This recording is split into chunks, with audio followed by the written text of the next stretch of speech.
Axis bank personal loan online apply कैसे करना है। देखो, अगर आप लोग एक्सिस इंस्टेंट पर्सनल लोन लेना चाहते हो और अगर प्रोसेस आपको नहीं पता या फिर मान लिया जाए आप एलिजिबल नहीं हो पा रहे हो, तो आज का ये वीडियो आपके लिए बहुत ही इंपॉर्टेंट है, क्योंकि इस वीडियो में हम स्टेप बाय स्टेप देखेंगे कि एक्सिस बैंक से instant personal loan online apply कैसे करना है, उसे अकाउंट में क्रेडिट कैसे करवाना है, 2024 का लेटेस्ट रेट ऑफ इंटरेस्ट क्या चल रहा है, एक्सिस पर्सनल लोन का फीचर्स एंड बेनिफिट क्या क्या है, एलिजिबिलिटी क्राइटेरिया क्या क्या होगा, एक्स्ट्रा चार्जेस क्या क्या है, और उन सभी पे लगाए गए टर्म्स एंड कंडीशन को भी समझेंगे। कहने का मतलब कि एक्सिस पर्सनल लोन से रिलेटेड सब कुछ जानेंगे इसी एक वीडियो में। तो ऐसे और उपयोगी वीडियो के लिए चैनल को सब्सक्राइब करें। आइए वीडियो शुरू करते हैं। देखो, एक्सिस बैंक के अंदर आज के डेट में 40 लाख रुपए तक का लोन लेना कोई बड़ी बात नहीं है। बस आप अपना एलिजिबिलिटी क्राइटेरिया पूरा करके ले जाओ, जैसे जैसे बैंक कहता है।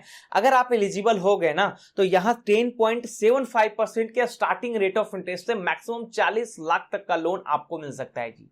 और अगर इंस्टेंट पर्सनल लोन चाहिए तो फिर 5 लाख तक का इंस्टेंट पर्सनल लोन आप यहां से ले सकते हो। बिल्कुल आधे से 1 घंटे के अंदर अंदर लोन आपको मिल जाएगा। पर सवाल यह आता है कि हमें पता होना चाहिए कि कौन कौन व्यक्ति यहां से पर्सनल लोन ले सकता है, कौन सा व्यक्ति एलिजिबल हो सकता है। तो इसके लिए बैंक कहता है कि भैया देखो, जो भी व्यक्ति यहां से पर्सनल लोन लेने आएंगे वो सैलरीड, सेल्फ एम्प्लॉयड या फिर प्रोफेशनल होने चाहिए। इसमें से अगर आप सैलरीड पर्सन हो तो फिर आपका मिनिमम एज 21 ईयर और मैक्सिमम एज 60 ईयर तक हो सकता है at a time of maturity. मतलब लोन लेने के बाद आपका रिटायरमेंट तक या फिर 60 ईयर्स तक आपको सारे पैसों का रीपेमेंट हो जाना चाहिए, ऐसा टेन्योर चुनना है। ठीक है जी। आपका सैलरी अकाउंट होना चाहिए, किसी ना किसी बैंक में आपका सैलरी अकाउंट होना चाहिए।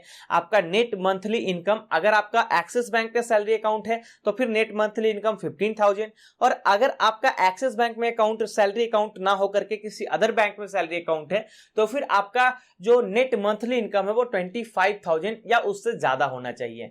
ठीक है। आप प्राइवेट सेक्टर के एम्प्लॉय हो या गवर्नमेंट सेक्टर के, उससे कोई फर्क नहीं पड़ता। आपका वर्किंग एक्सपीरियंस कम से कम 1 सालों का होना चाहिए। इन सभी के अलावा अगर आप सैलरीड पर्सन या प्रोफेशनल हो तो फिर आपका मिनिमम एज 25 ईयर और मैक्सिमम एज 65 ईयर तक हो सकता है at a time of maturity. आपका ईयरली इनकम 3 से 3.5 लाख प्लस होना चाहिए। इसी तरह से डॉक्यूमेंट्स के रूप में किन किन चीजों की जरूरत होगी वो भी आप यहां स्क्रीन पे देख सकते हो। चलिए अब हम लोग axis bank personal loan online apply करते हैं। अगर आपको इंस्टेंट पर्सनल लोन चाहिए तब भी यही प्रोसेस है, और अगर आपको 40 लाख तक का पर्सनल लोन चाहिए तब भी आपका यही प्रोसेस होने वाला है। तो चलिए, अगर आप लोग axis personal loan online apply करना चाहते हैं तब आपको इस पेज पे आना होगा। इस पेज का लिंक मैंने वीडियो के डिस्क्रिप्शन में दे दिया है। जैसे उस लिंक को क्लिक करेंगे तो इस ऑफिशियल साइट पे रीडायरेक्ट कर दिया जाएगा। इस पेज पर आने के बाद सभी लोगों का फॉर्म फिलिंग प्रोसेस स्टार्ट हो जाता है। यह प्रोसेस बिल्कुल 3 स्टेप का होगा। फास्ट अप्रूवल है, 24x7, सुबह दोपहर शाम संडे मंडे कभी भी आप इसे अप्लाई कर सकते हो। ये एक्सिस बैंक का दावा है भाई।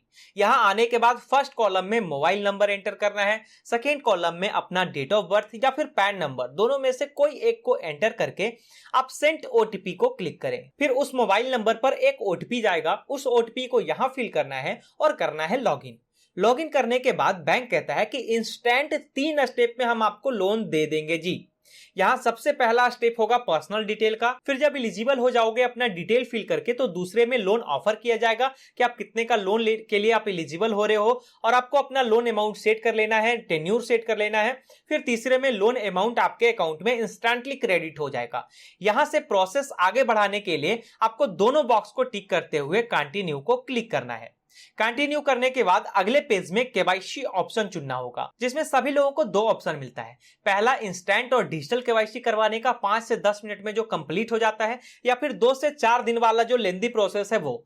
इसमें से हम लोगों को सभी को चुनना है ई केवाईसी यानी इंस्टेंट वाला ऑप्शन। ठीक है भाई। तो फर्स्ट ऑप्शन को चुन करके नीचे बॉक्स को टिक करके सबमिट को क्लिक करना है। सबमिट करने के बाद आपका आधार नंबर अब आपको फिल करना होगा। यहां आधार नंबर फिल करके सबमिट को क्लिक करना है। उसके बाद आधार रजिस्टर्ड मोबाइल नंबर पर एक ओटीपी जाएगा, उस ओटीपी को यहां फिल करके सबमिट करना है। फिर जैसे ही सबमिट को क्लिक करेंगे तो आपके आधार कार्ड का सारा डिटेल फेच कर लिया जाएगा। अब ये जो इतना डिटेल है ना, जैसे कि आपका नाम, डेट ऑफ बर्थ, जेंडर, ये सब कुछ ऑटो फिल हो जाएगा। आपका एड्रेस सब कुछ ऑटो फिल हो जाएगा भाई।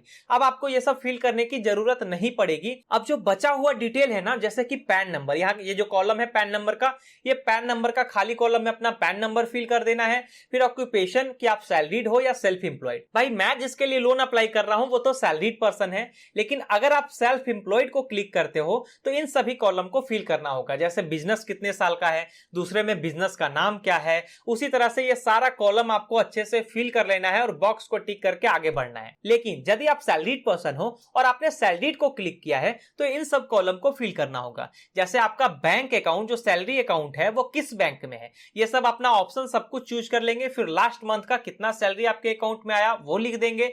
उसके बाद वर्क एक्सपीरियंस कितना है, ये सब कुछ फिल करने के बाद कंपनी नेम, फिर एजुकेशनल क्वालिफिकेशन की कहां तक आप पढ़े लिखे हो, फिर बॉक्स को टिक करके कंफर्म को क्लिक करना है। उसके बाद अगर आप एलिजिबल हो जाते हो तो कांग्रेचुलेशन का पेज सबके सामने आ जाएगा और आप यहां से मैक्सिमम कितने लोन अमाउंट के लिए एलिजिबल होते हो, कितना समय यानी कि कितना टेन्यूर आपको मिलता है, प्रोसेसिंग फी कितना लगेगा, स्टाम्प ड्यूटी का चार्ज कितना होगा, ये सब कुछ सामने शो कर जाएगा। इसमें से आप जितना लोन अमाउंट लेना चाहते हो ना उसे आप यहां सेलेक्ट कर लेना, कितने साल के लिए कितने महीने के लिए लेना चाहते हो उसे आप यहां से सेलेक्ट कर लेना और ये सब कुछ सेट करके कंफर्म को क्लिक कर देना। फिर कंफर्म करने के बाद कंपनी का डिटेल और एड्रेस अब आपको फिल करना होगा, जैसे कि कंपनी नेम, कंपनी का जो ऑफिस का ईमेल आईडी है उसे फिल करना है। देखो ऑफिस ईमेल आईडी को जब फिल करोगे तो उस पे जो ओटीपी जाएगा, क्या वो ओटीपी आपको मिल जाएगा? अगर मिल जाएगा तब तो ठीक है, क्योंकि एक्सिस बैंक जो है ना वो वेरीफाई करती है कि क्या इस बंदे का, इस नाम का जो बंदा है वो आपके ऑफिस में काम करता है या नहीं, इसलिए वो ओटीपी लेता है, वो वेरीफाई करता है। ठीक है, अगर मिल जाएगा तब तो ठीक है, लेकिन अगर नहीं मिलेगा और ये प्रॉब्लम वाली बात है और उसके लिए लोन रुक जाता है क्योंकि उस ओटीपी के बिना आपको लोन नहीं मिलेगा, ठीक है, तब आप क्या कर सकते हो कि ऑफिस से मिलता जुलता एक ईमेल आईडी आप यहां फिल कर सकते हो जिसका ओटीपी आपके पास आ जाए। उसके बाद थर्ड कॉलम में ऑफिस किस बिल्डिंग में है यानी बिल्डिंग नेम आपको फिल करना है, उस ऑफिस के आसपास जो रोड गया है उस रोड का नाम क्या है, फिर लैंडमार्क, पिन कोड, ये सब कुछ फिल करने के बाद कंफर्म करना है। कंफर्म के बाद ऑफिस मेल पर एक ओटीपी जाएगा, जब तक ये ओटीपी आप फिल नहीं करोगे तब तक लोन डिसबर्स नहीं होगा। तो ओटीपी फिल करने के बाद वेरीफाई को क्लिक करना है। उसके बाद लोन का सारा डिटेल सामने आ जाएगा, यहां प्रोसेस आगे बढ़ाने के लिए कंटिन्यू करना है। फिर अगले पेज में लाइफ इंश्योरेंस आप लेना चाहते हो, ये मतलब इच्छा के अनुसार है। अगर आप लाइफ इंश्योरेंस लेना चाहते हो तो इसके साथ ये जो ऑप्शन है ऐड वन टाइम, इसको आप क्लिक कर देना और टिक करके कंटिन्यू कर देना, ठीक है। लेकिन अगर आप इंश्योरेंस नहीं लेना चाहते हो, वो आपके मर्जी के ऊपर डिपेंड करता है। अगर आप इंश्योरेंस नहीं लेना चाहते हो तो डायरेक्टली आपको कंटिन्यू करना है। कंटिन्यू करने के बाद आधार लिंक मोबाइल नंबर पर एक ओटीपी जाएगा, उसे यहां फिल करके अवेल नाउ को क्लिक करना है। उसके बाद सभी लोगों के सामने ये कांग्रेचुलेशन का पेज आ जाएगा और जिस अकाउंट को उस वक्त आपने लिंक किया था उस अकाउंट में ये सारा लोन अमाउंट चला जाएगा। अच्छा, लोन अप्लाई होने के बाद अब हम लोग एक नजर इसके फीचर्स एंड बेनिफिट को भी देखते हैं। बैंक कहता है कि सट्टेबाजी के अलावा जिस भी पर्पस के लिए आप लोन लेना चाहते हो हम आपको लोन दे देंगे जी, लेकिन एलिजिबल होने के बाद यहाँ कम से कम आपको 50,000 का लोन तो लेना ही होगा और एलिजिबिलिटी को देखते हुए ज्यादा से ज्यादा आपको 40 लाख तक का लोन प्रोवाइड किया जा सकता है, जिसका रेट ऑफ इंटरेस्ट मिनिमम 10.49% पहले था, लेकिन अब 10.75% से स्टार्ट हो जाता है। हालांकि ये रेट ऑफ इंटरेस्ट इनकम और सिविल के ऊपर डिपेंड करता है, बट मतलब कोई भी बैंक आपका ना स्टार्टिंग रेट से कोई लोन नहीं देती, तो यहाँ का एक राउंड फिगर का रेट ऑफ इंटरेस्ट आप रख सकते हो 12 to 13 या 15% तक का रेट ऑफ इंटरेस्ट। अच्छा, फिर बैंक कहता है कि लोन के रीपेमेंट के लिए हम आपको फ्लेक्सिबल टेन्यूर देंगे जी, मतलब कम से कम 12 महीनों में आप पूरे लोन अमाउंट को रीपेमेंट करना चाहते हो तो कर सकते हो और ज्यादा से ज्यादा 84 महीनों का फ्लेक्सिबल टेन्यूर मिल सकता है। इस बीच कोई एक समय चुन करके उसमें निर्धारित समय तक पैसों का रीपेमेंट कर देना है। इसके बाद फोरक्लोजर की फैसिलिटी मिल जाती है। इस केस में लोन लेने के बाद अगर आपको ऐसा लगता है कि 6-7 EMI पे करने के बाद मेरे पास पैसे आ जाते हैं और मैं पूरे लोन अमाउंट का रीपेमेंट एक बार में करना चाहता हूं तो आप कर सकते हो। इसके लिए बैंक आपसे 1 या 2% का चार्ज करेगी। इसके बाद इसका प्रोसेसिंग फी बहुत कम है, लगभग 1 से 2% तक का प्रोसेसिंग फी आपसे चार्ज किया जाएगा। इसके अलावा कोई हिडन चार्जेस नहीं होगी और ना ही कोलेट्रल या सिक्योरिटी की जरूरत होगी। फिर इसके बाद अगर फी एंड चार्जेस को डिस्कस करें तो सबसे पहले बैंक आपसे प्रोसेसिंग फी चार्ज करेगी। लोन लेते समय ही 2% तक का प्रोसेसिंग फी आपसे चार्ज कर लिया जाएगा लोन अमाउंट को देखते हुए। उसी समय जब बैंक आपको लोन दे सैलरी होगी उसी समय डिडक्ट कर लिया जाएगा, ठीक है जी। इसके अलावा स्टाम्प ड्यूटी चार्ज लिया जाएगा। फिर अगर रेट ऑफ इंटरेस्ट की बात करें तो रेट ऑफ इंटरेस्ट 10.75% से स्टार्ट होकर मिनिमम है, 10.75% मिनिमम है, यहां से लेकर के आपका मैक्सिमम रेट ऑफ इंटरेस्ट 22% तक का जाएगा। इससे ज्यादा रेट ऑफ इंटरेस्ट नहीं जाएगा किसी भी तरह से। अगर एक बार आप एलिजिबल हो गए तो फिर 22% से ज्यादा इंटरेस्ट नहीं जाएगा, ठीक है। और भी इसी तरह का जो भी चार्जेस है, जैसे कि डुप्लीकेट स्टेटमेंट का चार्ज जितना बनने वाला है ये आप स्क्रीन पे देख सकते हो, अमोर्टाइज इशुएंस चार्ज जो भी होगा ये आप स्क्रीन पे देख सकते हो, प्री पेमेंट चार्ज कितना लिया जाएगा ये भी आप यहां देख सकते हो, और भी जो भी एक्स्ट्रा चार्जेस है वो आप लोग खुद स्क्रीन पे यहां देख सकते हो। देखो जी, अगर एक बार आप एलिजिबिलिटी क्राइटेरिया पूरा करके फॉर्म अप्लाई करते हो तो लगभग चांस है कि लोन आपको मिल जाएगा, एक्सिस बैंक आपको लोन प्रोवाइड कर देगी। अब रहा सवाल कि आप एलिजिबल नहीं हो पाते हो या फिर बिना एलिजिबिलिटी क्राइटेरिया के फॉर्म आपका रिजेक्ट हो जाता है, तो आप एक बात हमें सच्ची सच्ची बताना। मान लिया जाए आपको कहीं 10, 20, 25, 50 हजार रुपए उधार लगाने, ठीक है, या फिर मान लिया जाए किसी को बस ऐसे ही दोस्ती के नाम पे किसी को देने हैं। आप ये बताओ कि बिना जाने समझे पैसे आप दे दोगे? अगर मान लिया जाए आपने मुझे पैसे देने हैं, ठीक है, मैं कल को पैसे लेके भाग जाता हूं बिना जाने समझे, तो आप पैसे दोगे नहीं। बैंक में खुद यही करती है, बैंक बस एक क्राइटेरिया रखती है ना कि आप इस क्राइटेरिया के साथ आओ, हम आपको लोन दे देंगे। अब मान लीजिए आप क्राइटेरिया पूरा ही नहीं करोगे तो बैंक कहां से आपको लोन देगी? बेकार में हमें कमेंट में क्यों गालियां देते हो भाई। अब एलिजिबिलिटी क्राइटेरिया पूरा करो।